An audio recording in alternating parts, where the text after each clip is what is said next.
ஜெயஸ்ரீ. எனக்கு 24 இயர்ஸ் ஆகுது. நான் கிளைனேஜஸ் ஹாஸ்பிட்டல் டாக்டர் பத்ம பிரியாவை கன்சல்ட் பண்ணேன் என்னோட பிரெக்னன்சிக்கு.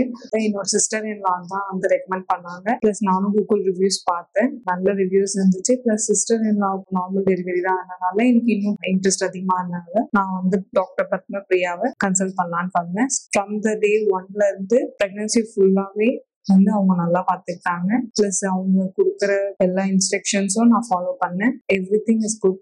ஸ்டார்டிங்ல வந்து எனக்கு டயபெட்டிக் இருந்தது. அதுக்கப்புறம் டாக்டர் சொன்ன இன்ஸ்ட்ரக்ஷன் எக்ஸசைஸ் மூலமா எனக்கு அதுக்கப்புறம் ஃபர்ஸ்ட் டைம் இருந்தது. அதுக்கப்புறம் எனக்கு டயபெட்டிக்கே இல்லை. லாஸ்ட் பிரெக்னன்சி வரைக்குமே எனக்கு டயபெட்டிக் நார்மலாவே இருந்துச்சு. அவங்களுடைய அது ஃபாலோ பண்ணி வந்தனால எனக்கு கடைசி வரைக்கும் எந்த ஒரு பர்டிகுலர் ப்ராப்ளம்ஸும் எதுவும் இல்லை. அதனால எனக்கு ஒரு பிளஸ்ட் நார்மல் கேர்ள் பிறந்திருக்கு, பேபி கேர்ள். எல்லாமே வந்து டாக்டர் பத்ம பிரியாக்கு தான் தேங்க்ஸ் சொல்லணும். பிளஸ் அவங்க டீமுக்கு தேங்க்ஸ் சொல்லணும். Thank you so much.